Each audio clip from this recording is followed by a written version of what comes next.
Hello everyone.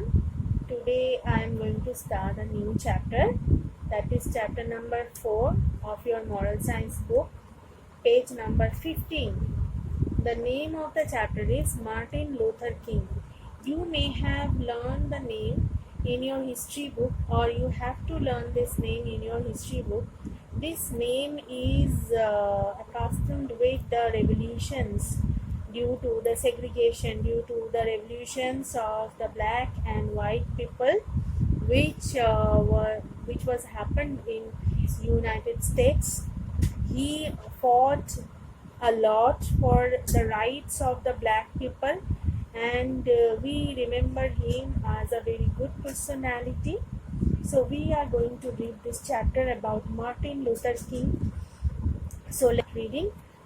Martin Luther King was an Afro-American who led the first mass civil rights movement in the United States of America.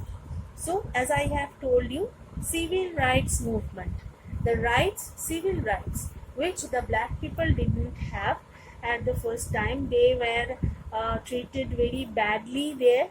They were treated as slaves at first, because Afro-American, they especially the Negroes, okay, so they were treated as slaves, and when they got their rights, they were segregated. They got their rights in a segregated way.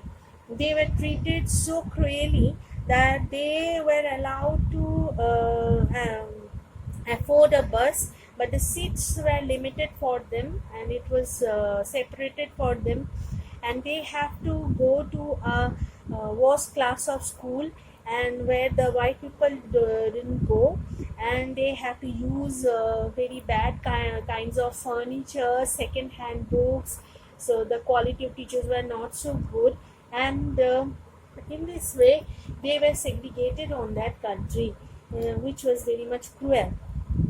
So Martin Luther King fought about them. He was the forefrontier of the non-violent movement for equal rights for Afro-Americans. Martin Luther was inspired by Mahatma Gandhi's non-violent satyagraha.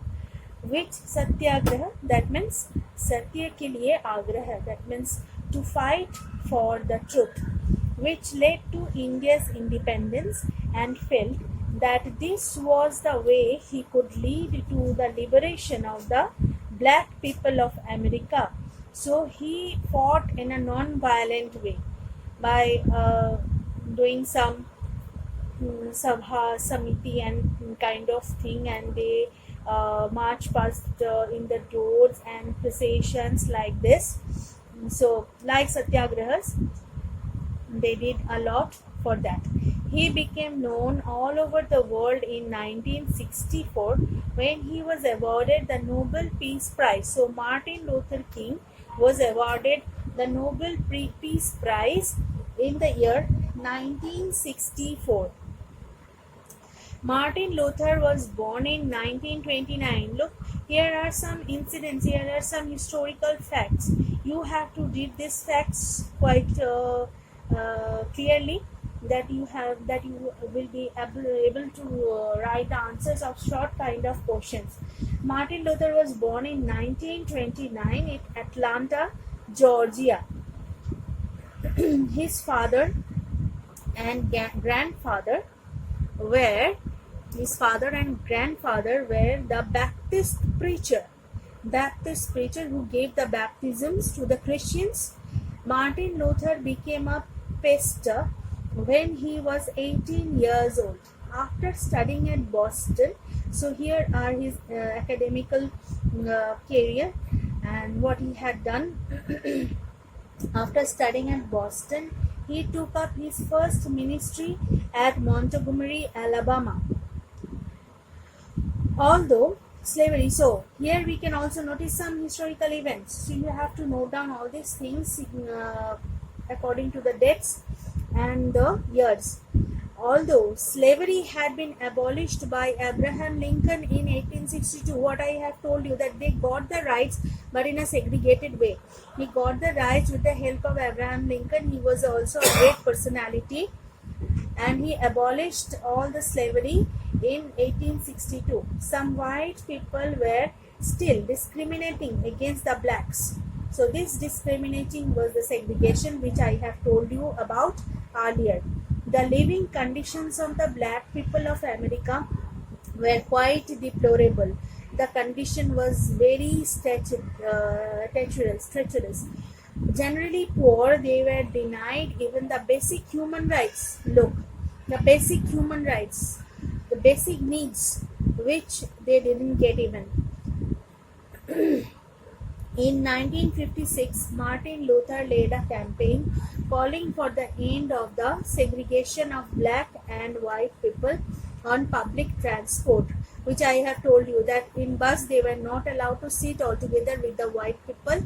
There was an incident about a seamstress. She was boarding a bus and she was standing behind a seat which was a black people seat, and suddenly it came to empty, and when it emptied, she sat down on the seat, and then something happened. What happened? White people get boarded the bus, and she was asked to leave the seat, and she denied it because she was aged, and that was the reason she was thrown out of the bus, and she was arrested for that reason, because she was not agreed to leave the seat. So that kind of condition was there in United States. So in 1956, Martin Luther led a campaign calling for the end of segregation of black and white people on public transport. There were much opposition to his demand, but it drew strong support among his own people. His own people supported him, that is obvious. He traveled training leaders and delivering speeches to make people. You have to know that on that point of time, in that century, it was not so easy to convey one's opinion to another people, because there were no social media, no such spread of newspaper, booklets like these things. So it was very tough on that time to spread one's opinion and to carry on with the revolution, to make people aware of the sad state of the black Americans. Martin Luther was a very popular leader and had the quality of carrying his listeners away.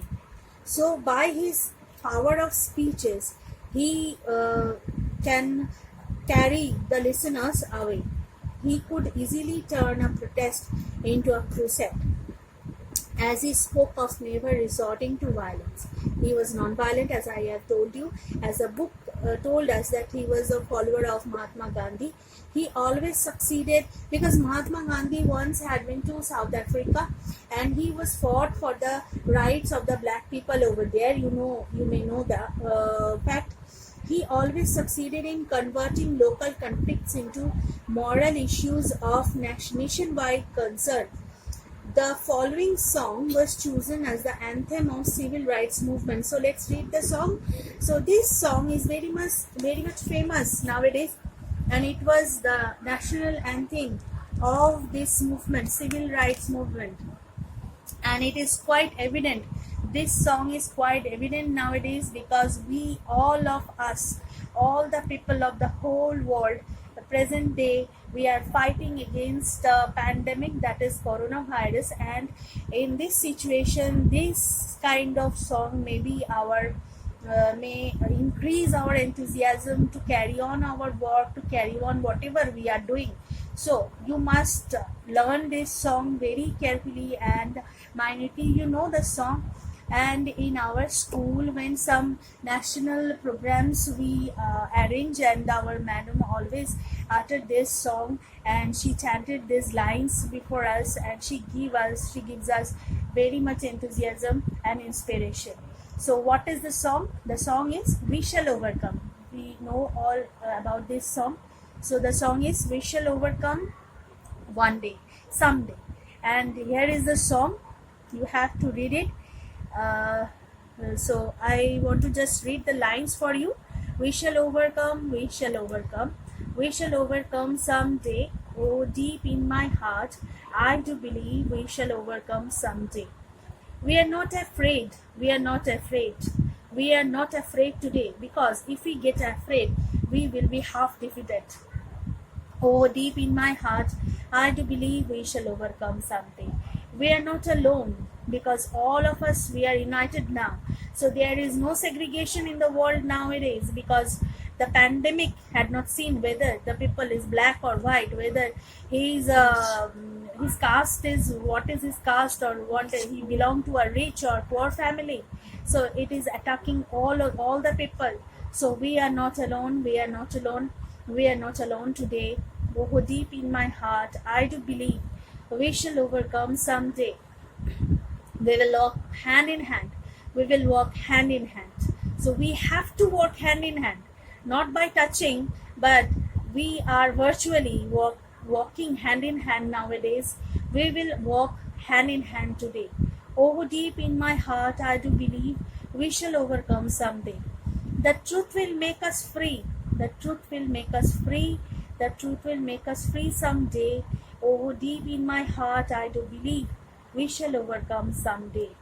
Black and white together, black and white together, black and white together today. Oh, deep in my heart, I do believe we shall overcome someday. We shall all be free. Now we are confined in the homes. We are staying in the homes. So that is not a kind of confinement. So we shall all be free one day. We shall all be free someday. Oh, deep in my heart, I do believe we shall overcome someday. So whatever problem we have today or centuries ago, we had overcome, and we shall overcome. We have to overcome, rather. So let's read the leftover portion. Martin Luther was one of the leaders of great civil rights march to Washington in 1963 and stirred black Americans to agitate to secure full voting rights. So they don't have the full rights according to their constitution. So they wanted to make it sure that they have received the full rights, as because they were the native citizen of that place, successful in stirring the black masses and galvanizing them to action. So it was more important, because if we don't have the realization in us, so we don't have the enthusiasm to revolt against something. He won his greatest victories by appealing to the conscience of the white Americans. So it was so important, because if the conscience of the white people may not arouse in them, so they might have not allowed the black people to get their full rights in that country, who were living there for such a great centuries ago. So genuine was his devotion to the cause of black Americans that when he received the Nobel Peace Prize in 1964, so not only that he was the supporter or the follower of the non-violence by Gandhiji, he also proved it in his works. He also proved it in his struggle. He also proved it in his battles against the civil, which he carried on in his civil rights movement. So he devoted the entire amount to the civil rights movement, saying that the prize was a tribute to all those who had worked with him. So that is the greatness, that is so humble of him, that he devoted the prize also to his co-workers. So what a great personality he was. While Martin Luther King was loved by members of the black community, he naturally made enemies also. Certainly, when a person reached to the summit of prosperity, then he also create his enemies. In April 1968, he was assassinated, that means murdered. He was murdered. In 1968, he was assassinated during a campaign meeting in Memphis, that is Tennessee. Tennessee River, it is in USA, and Memphis is the name of a place, when he was just about 39 years old, not even 40, my dear. He was only 39 years old when he was murdered. Though he is no more, he is remembered. So we remember a person by his works, not for his look, not for his